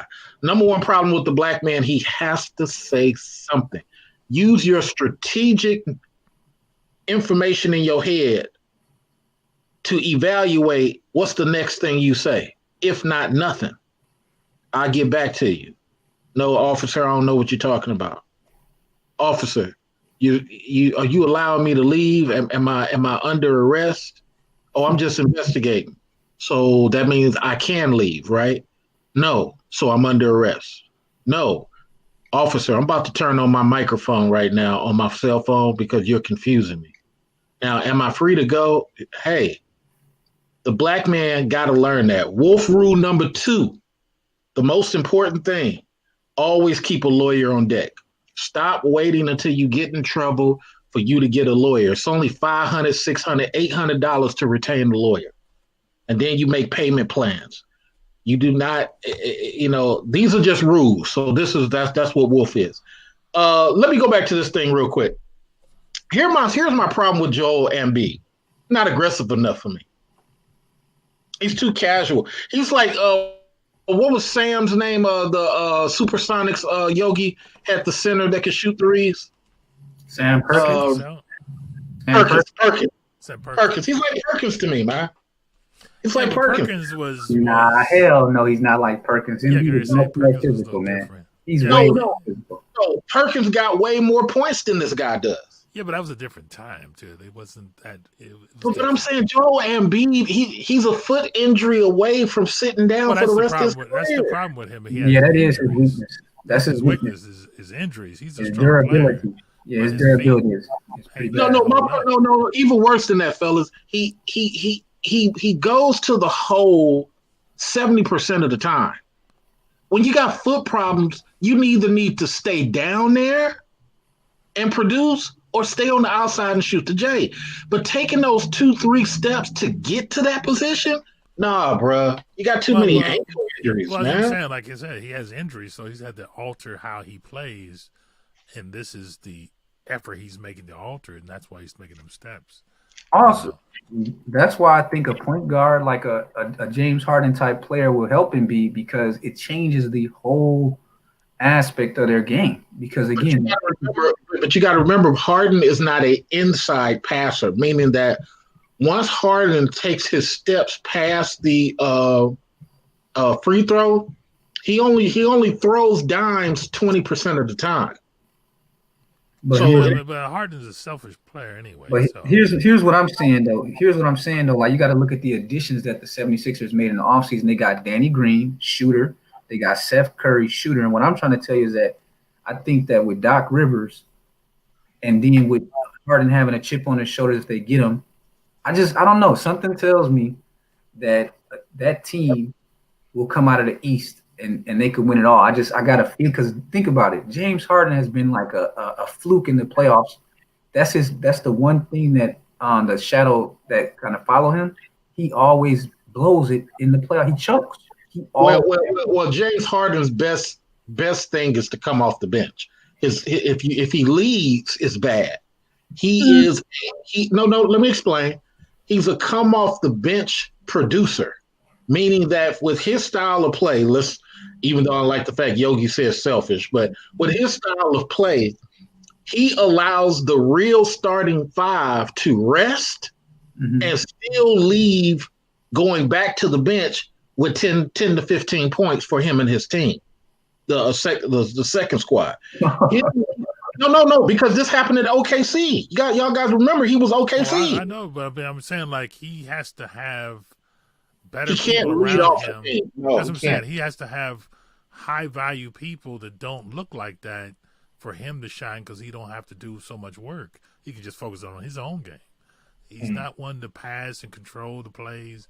He's like, once I get the ball, I'm trying to make some points. No, but that one season when him and Chris Paul took the team to one game within the finals, I think he led the he was like either top 3 in assists. Didn't he have an injury that year or something? Yeah, that's when Chris Paul got the hamstring injury, and I think it was 3-2. The Rockets were up, and then he got that hamstring injury, and like Mr. Research is right that he had Harden had a chance to step up and win the game. He needs another person. So yeah, he kind of, what he does, he falls into his shoes.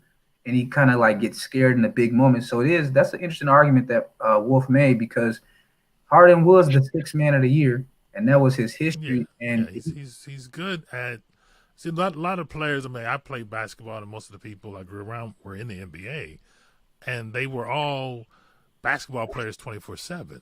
You know, Harden is not a 24/7 basketball player. He's I'll come in, like you said, come off the bench. Yeah, he's not in basketball. Well, he doesn't have a champion's mentality, man. Like when you look at Harden, he's not playing basketball in his sleep. He doesn't have that Kobe mindset, bro. He doesn't have the Mamba mindset. He's lucky to be good at one thing. Well, the shots he takes to always go in most of the time. But other than that, no one's going to win a championship with him. So Here's the beautiful news from Kawhi Leonard. What's that? Yeah, I'm just I'm just gonna play this out and then I'm gonna go to free agency next year. I'm gonna put something out there for you guys. I didn't hear what you meant by that. What did he say? He's a mercenary. Kawhi Leonard's a mercenary. Kawhi said, "Yeah, I'm just gonna focus on this year, but I'm definitely gonna go into free agency after this year." I'm gonna be honest with you. I think that professional sports today, man, like it's more reality show than actually competitiveness now, man. It's more like even when you look at ESPN, like the way that they talk about it today, like they talk more about like the soap opera, the off the court, creating false narratives, and they do actually about the sport, like the pedigree of champions. I think it died with Kobe Bryant, and it'll die with LeBron. LeBron is probably he kind of been on both sides of it, but I think what you originally said about Washington, I think that does bring back basketball because they're playing basketball. Like Washington's trying to get a basketball team together. Philly's trying to win. I will say Miami. Now I will say Miami needs some type of middle force, if nothing else, that can shoot 15-footers, because that's the only problem with Miami. Miami would be okay if they had something in the middle, but they got truly exposed. It was like. You think that was a fluke? You think that was a fluke? No, it wasn't a fluke because the older white guy, he was the number one killer outside of old boy. Dragic. He was the number one killer. So because Hero has a better shot, but he's not a killer. Dragic is a killer, but for some reason when he was out of it, that was it. That was it. It wasn't nothing could happen. That's their point guard, man. Let me also say. Here's something funny. I call it the Oakland curse. Anytime a team tries to leave my Bay Area in Oakland, for whatever reason, they'll never win nothing else again until they come back and do the righteous thing. Raiders tried to leave. This is the second time Raiders trying to leave. You'll never hear from them again. Are you gonna go watch them? Are you gonna go watch them at T-Mobile Stadium? What are you talking about? The Raiders. What, in Vegas? Yeah. Sir, let me tell you, I'm out here with nothing but Oakland's Raiders fans, faithful. Every last one of them, F the Raiders. They done burnt their jerseys. They ain't flying out. They ain't doing none of that. These dudes have better produce people in Vegas because what they lost in Oakland can never be replaced, man. These are faithful dudes. Dudes who are like 30 years in the Raiders' love. Well, gentrification is going to force them to Vegas anyway, so they might be mad today, but 10 years from now, they're going to be forced to move to Vegas anyway, so they might as well use it. Yeah, see, I think that's an excuse because of COVID, so they acting like, oh, I ain't going. They wasn't going to go anyway with COVID. But no, wait. Shout out to the people in Vegas. I'm not crapping on Vegas. What I'm saying is the numbers better be producing because you guys are going to run them up out of there if they don't. Go ahead, Yogi. I'm sorry. No, but I'm just saying, like Mariota, if you've seen him play, he's pretty tough fella. So is Mariota starting now? Yeah, he was out there starting. So he's plays like an Oakland Raider. I can't watch the NFL without fans, bro. Like it don't even feel the same. Football, I don't care about individual players. I need at least 4 players who are killing their position. Well, that's what I said. The Raiders are the whole team. So I'm talking about just the team itself, but him playing. He plays like a Raider. Carr doesn't play like a Raider. Now, the reason I brought up the Oakland curse is because now that the Warriors have moved to San Francisco, they lost half of their fan base. Well, I didn't know they moved. Oh, that's not that far, but no. We don't like San Francisco enough. To us on the outside, it's just right next door. No, sir. We don't like the fact that we got San Francisco people moving over here. Oh, well, there's a reason why they moved to San Francisco because see what it is. They're about to bring in like all those Persians and Indians, and they're about to get y'all black butts up out of there soon. That's why. and they don't watch basketball anyway. In fact, I'm already here. Oakland go have a cricket team in 10 years, a professional cricket team. Mark my words. Yeah. He sound about right because I see it happening.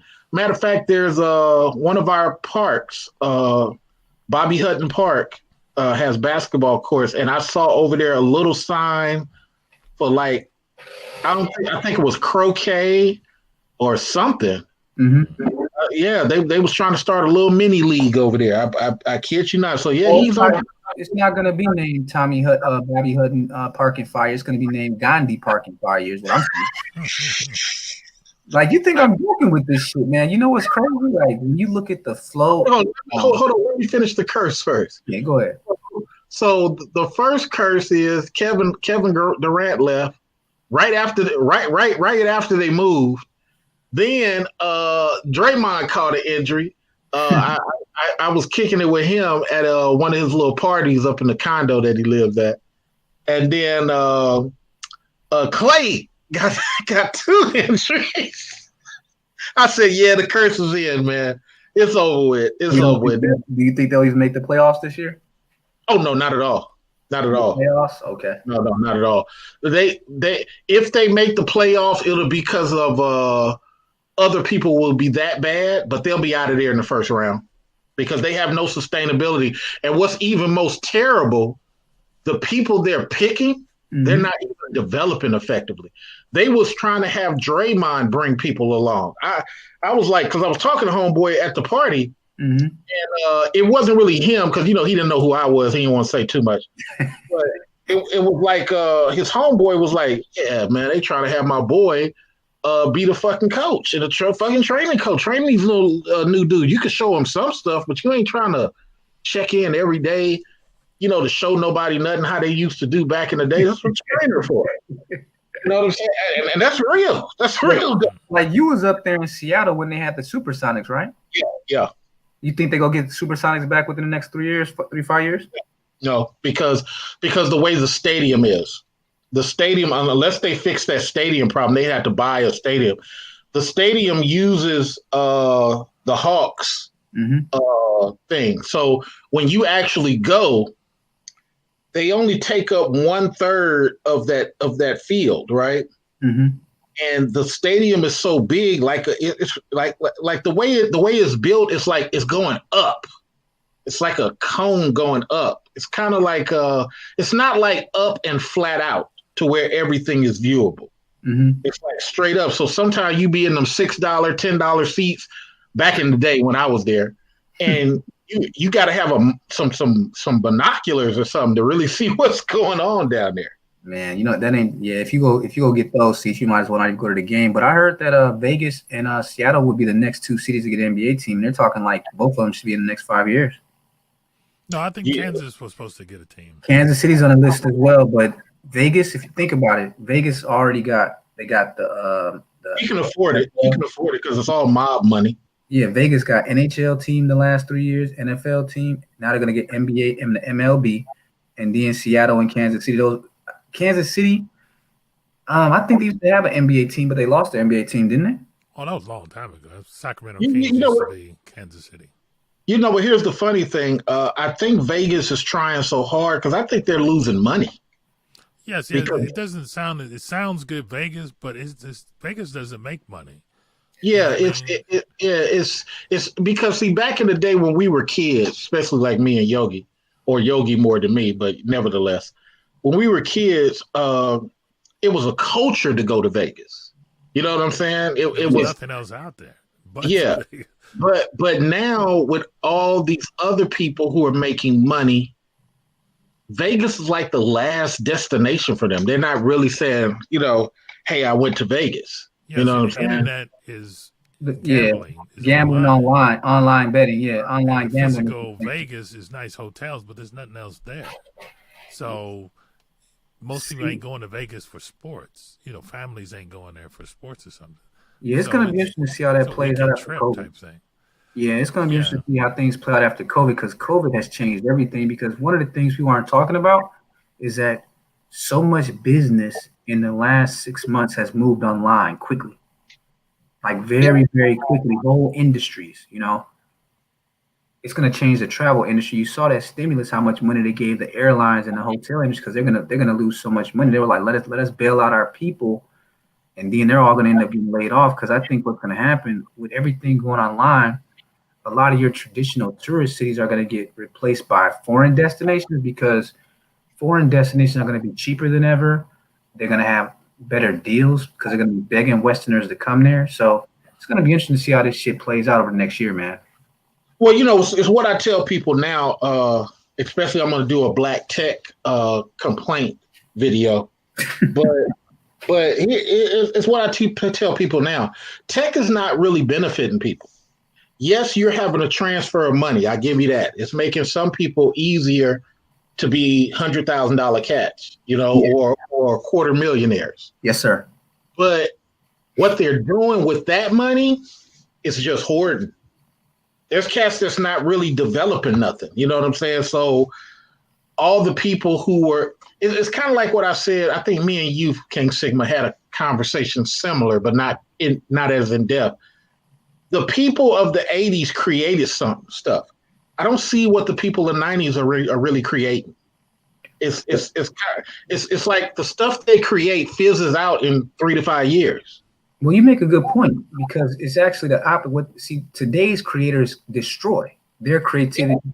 See, you're making a good point, because they damn sure destroy. Because the industrialists, they created industries that employed, you know, armies of laborers, right? That's why you had the strong unions, and that's why you had the demand for like manual labor. What's happened is that today's entrepreneurs, their goal is to destroy labor, not necessarily directly, but their goal is efficiency and to get as many things under robotic and AI control as possible. So, for example, you might have, like with the banks, I don't even know if there will be any tellers in the bank in another 3 years, bro, at all. There won't even be Well, the problem with that is they don't have enough security measures to secure banks who go like that. Because see, just like we were on the Ramil show talking about Bitcoin, there's so many dudes who have lost money that they'll never get back.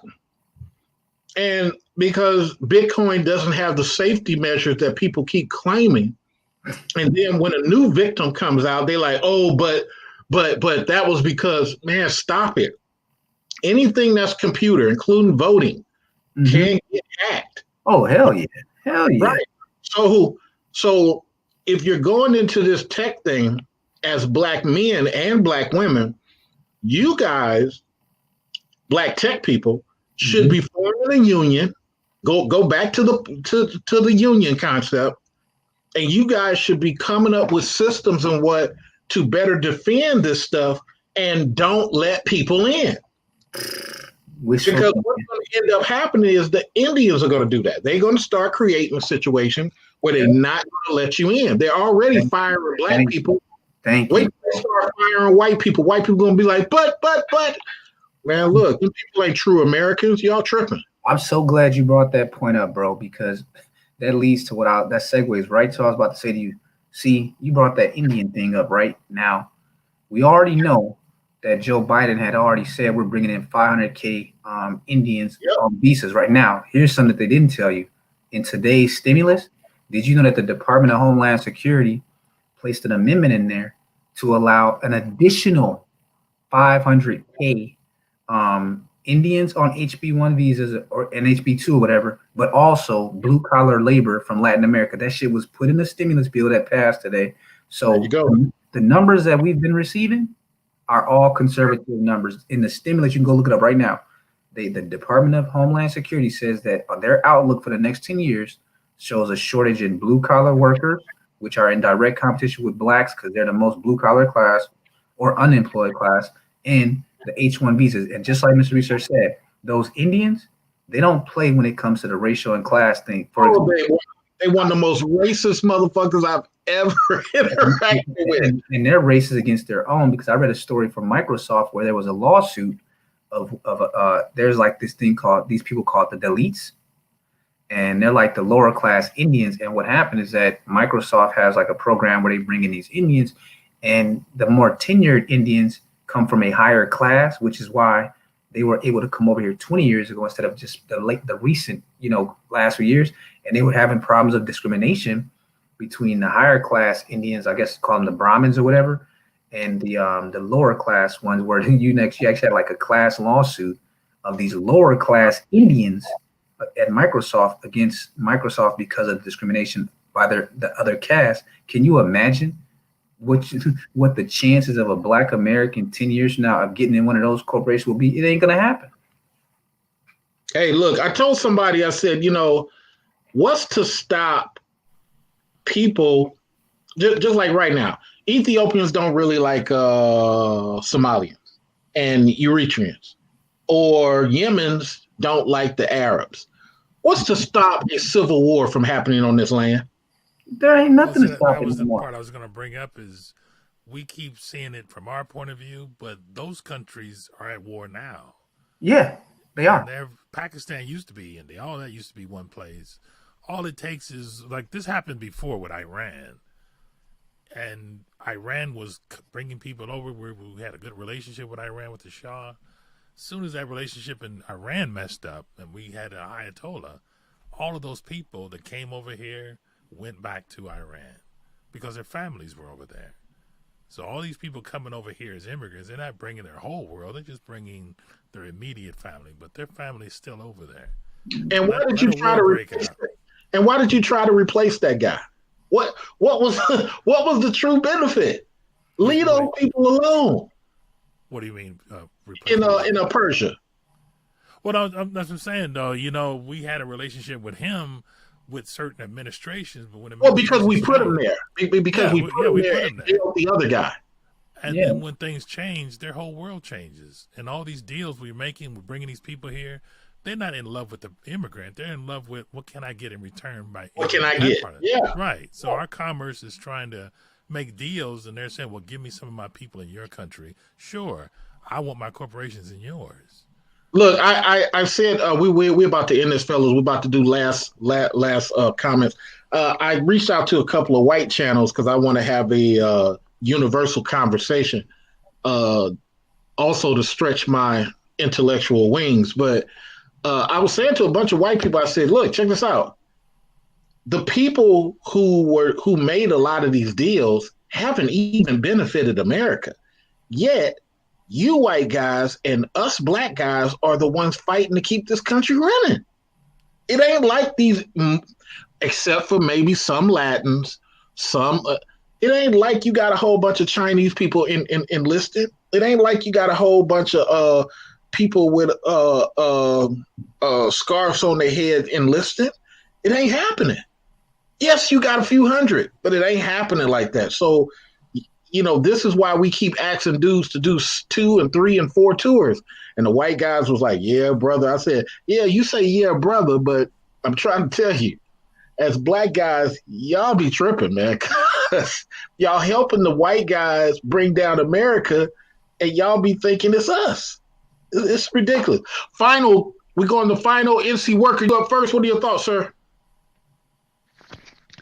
My thoughts are King Sigma, you're next. My thoughts are, at the end of the day, when it comes down to it, we as men need to better ourselves in leadership, so that wherever we do in life, whether it's with a woman or not, we'll be able to lead properly in our lives. And as always, thank you for having me on your panel, and I hope everyone have a great day. Man, you have a good night. Yeah, great thoughts, man. Sigma. I would just say this, in terms of what Mr. Research is talking about, unlike him, I'm more of a pessimistic on things now. I think that there's a small group of Native Black Americans that are going to get it. Blah, blah, humbug, blah. Yeah. He's definitely more optimistic to me. And I think that, we're in the 9th inning, and, those that have the wits about themselves and understand the climate and this chessboard run, they'll make it. But, I was reading something from 1921, an article called the Mental Status of the American Negro that was in the Scientific Weekly in 1921, and it caught my eye. And, it was breaking down the intellectual status of Black Americans at that time. And it was amazing how similar reading their educational research is to today. Like it's almost unchanged in terms of how they describe. Like they admitted that that there was like 25% of Black Americans that were as competitive as any race, and then they just kind of showed there was like a sharp drop off, and it was like, wow, this is 100-year-old research study called the Mental Status of the American Negro, 1921, and literally, if you go point by point, pretty much everything that they were saying 100 years ago has remained true about the American Black masses 100 years later. That's almost 5 generations, bro. So for me, I'm done trying to explain to cats what's going on with these Indians coming in on H-1 visas over the next decade. I'm done telling these fools that all the blue collar work is pretty much going to be going to Latins, and that all the white collar jobs are going to be going to Asians and women. And at this point, if someone continues to bring you jewels and you want to sweep it away, that's on you, bro. But I definitely appreciate brothers like Mr. Research bringing their perspective to this this space and keeping the intellectual conversation going. But I definitely think at this point, for the most part, it's kind of like a echo chamber where you're preaching to the choir of men that get it just like you do. And it's unfortunate that the entertainment and the degenerate way of thinking will pretty much win out Black America moving forward, as it always has. So with that, guys, have a good night. Thank you. And remember, Stephen Fetchit had a lot of money. He got the bag, but Yes, died broke in the end. So people got to understand power. Yogi, you got the last word. What are your thoughts? Just thanks for the show, man. Keep up the good work trying to stimulate the mind. Value women not just because they're women, but that's your partner, as a being. We're only half of the equation. You need the other half, and sometimes the woman is the signal that will tell you where the problem is. You may not like hearing it, but sometimes, we're the ones that have to adjust. Right. So appreciate you, sir. See that reflection. But good to hear from you. Next time, if you got food, please pass it around, brother. All right, we'll do. Hey, so once again, man, we talked about how to lead women. I'm not telling you guys to even be with these women. I'm telling you, if you want to keep one, these are the things you're gonna have to do. You cannot ask women to be you can't ask them to be honest about seeing you as a human being. Sorry, it doesn't work like that. You have to vet who's coming into your circle. You have to be scared of getting the wrong woman. You have to be scared of impregnating the wrong woman. You cannot use what these other YouTubers are telling you about it's the woman's fault. She should know. She should come to the table and negotiate. No. Because the white woman in Europe, she's going to do everything you want her to do, but wait until she get fat. Now she going to change. Wait until her skin start breaking out. Now she going to change. You have to know how to lead. Much love to y'all. Talk to you later. Peace out.